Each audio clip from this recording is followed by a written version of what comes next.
Okay, my apologies. I thought we'd finished Time to Shoot the Craw. Hadn't quite finished the chapter, so I'm going to just finish it off and then move on to the next one, okay?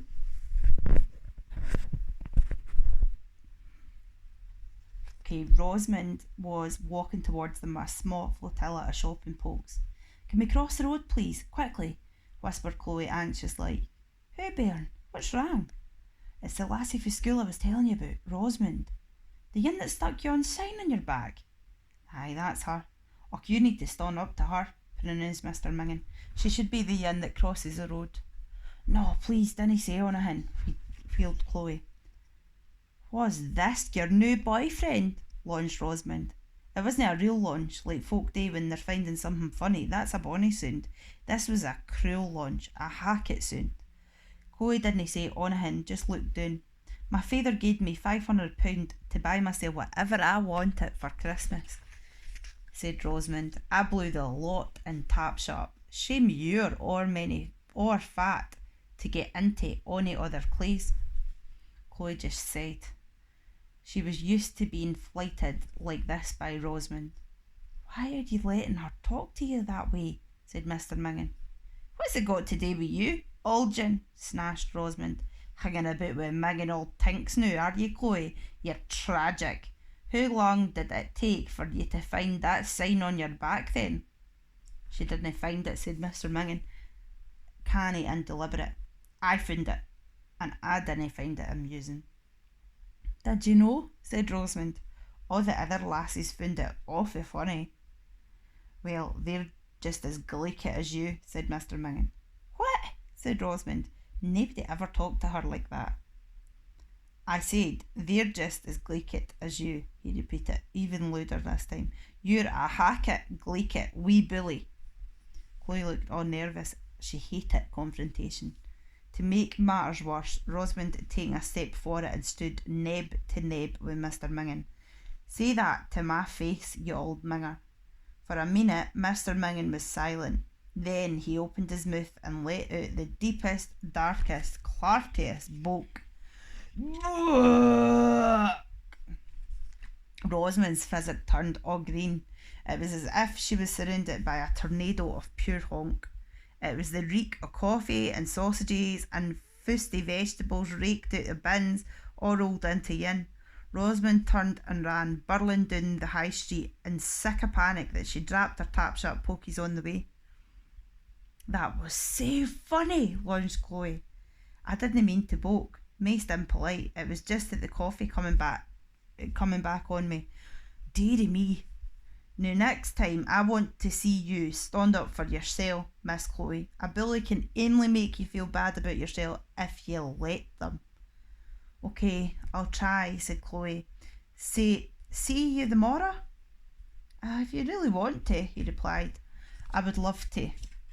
And I would love it too, he said, as his een skinkling at the last god of light, sunlight jagged like a scalp through the sky.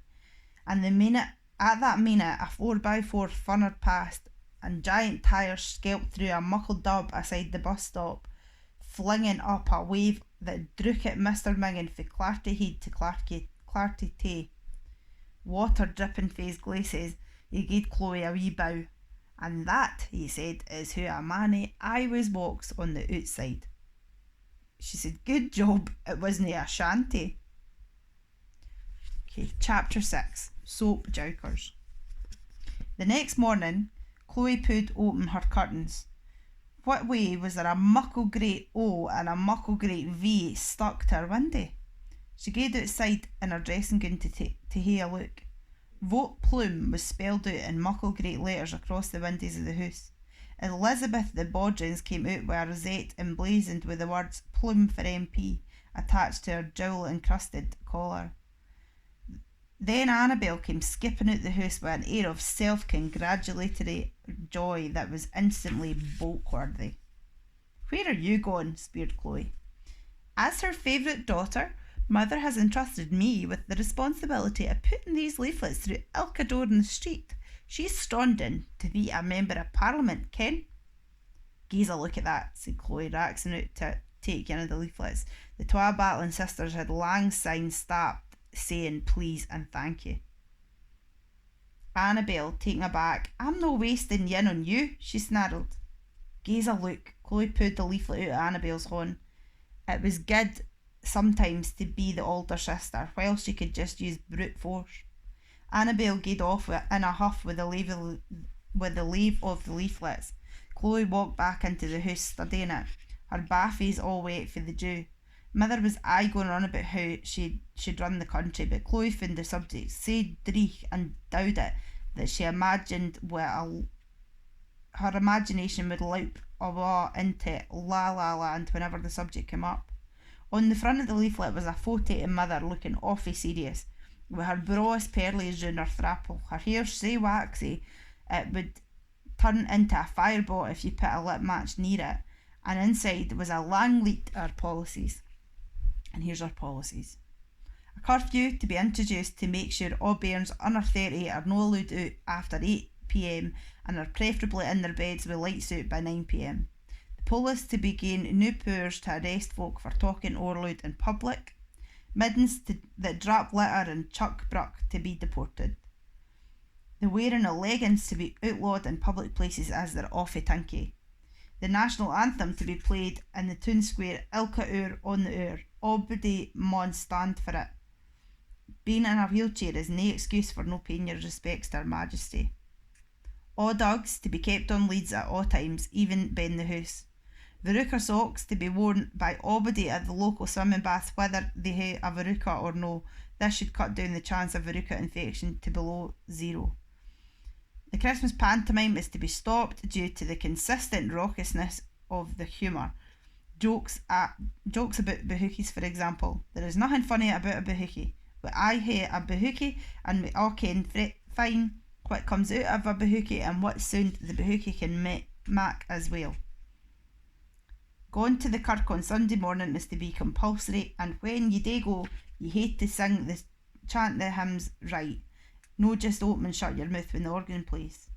Mobile telephonic devices to hae only classical musical ringtones from now on, like Mozart or Beethoven or one of those other ones, no the latest pop songs for the hit parade. Unemployed folk no to be allowed to claim ony mere benefit. Giant bronze stookies of Royal Prince Edward and his bonny wife Sophie, Countess of Wessex, to be put up in the local park.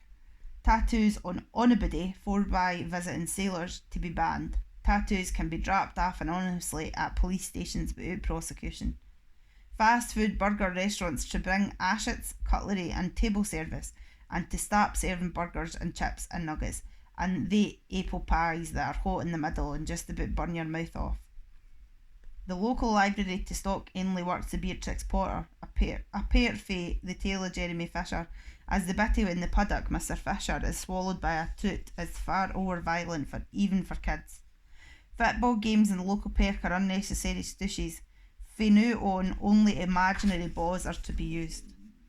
Only nice films to be offered for rental in Blockbuster, that's to say, films about posh folk for the olden days. To combat the growing problem of hoodies, tops but hoodies to have the hood part cut off them. Video games turn folks' brains into cockaleaky soup. Ony video games or computer games or console games or whatever the stupid things are called to be played only between 4 p.m. and 4:01 p.m. daily.